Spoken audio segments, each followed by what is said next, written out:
Hi, I'm Moses. I want to tell you about the most amazing and awesome thing ever. It changed the way I think about God, and it may do the same for you. One day, while I was taking care of my sheep, something in the distance caught my eye. It looked as if something was on fire. So I walked a little closer, and a little closer.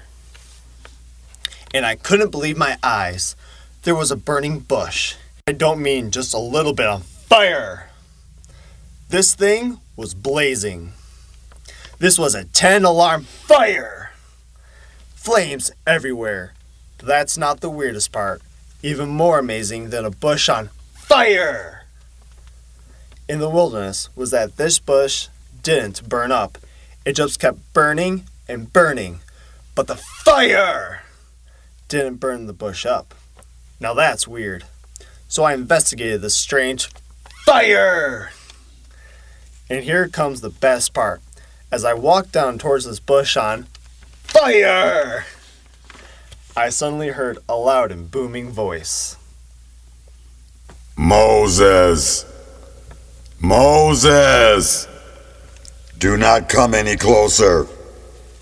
Take off your sandals. The place where you are standing is holy ground. I am going to send you to Pharaoh, king of Egypt, to bring the Israelites out of slavery and take them to a better place. Who am I that I should go to Pharaoh and bring the Israelites out of Egypt? I looked all around, but I didn't see anyone. All I saw was the fire. And then it dawned on me. The voice belonged to God. So I answered, "Here I am." It sure was holy ground because God was right there speaking to Moses. Then God spoke again, and Moses learned a lot about who God really is. I am the God of your father, the God of Abraham, the God of Isaac, and the God of Jacob. I will be with you. And that's when it hit me. God never changes. He always stays the same. God was talking to me, but he was the same God who cared about my father, and his father, and his father. God is God forever. God said he was going to use me to help lead his people out of Egypt. I didn't exactly think I was the guy for the job. You know what I mean? But you don't argue with God's voice talking to you from a bush that's on fire. I said, if I go, tell the people that God sent me. They'll ask what your name is. What should I tell them? And God answered, I am who I am. But what if they don't believe me or listen to me? What is that in your hand? A rod. Throw it on the ground.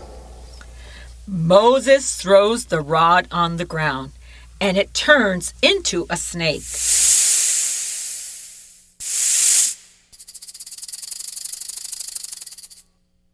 God did this for Moses to use as a sign to Pharaoh, so that he would believe God had sent him. If we continue reading, we see that God didn't stop there.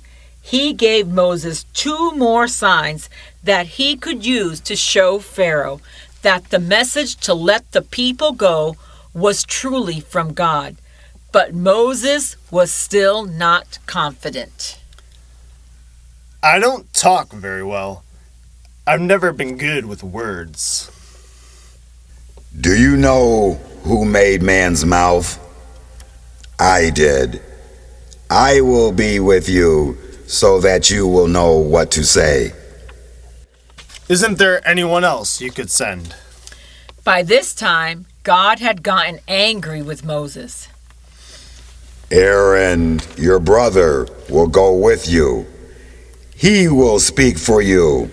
I will be with you both and teach you what to do. Take the rod in your hand with you. You're going to need it to perform the signs. Moses returned to Egypt to do what God had asked him to do. He took the rod with him, just like God had said. He finally seemed to understand that he could put his confidence in God. I am who I am. This is my eternal name, my name to remember for all generations. Whoa! His eternal name? How cool is that? His name never changes, just as he never changes. So that's why I'm telling you the story of the bush on fire! And how God spoke to me. I want you to understand that God never changes, just as he said. I don't know about you, but that makes me feel really safe and confident.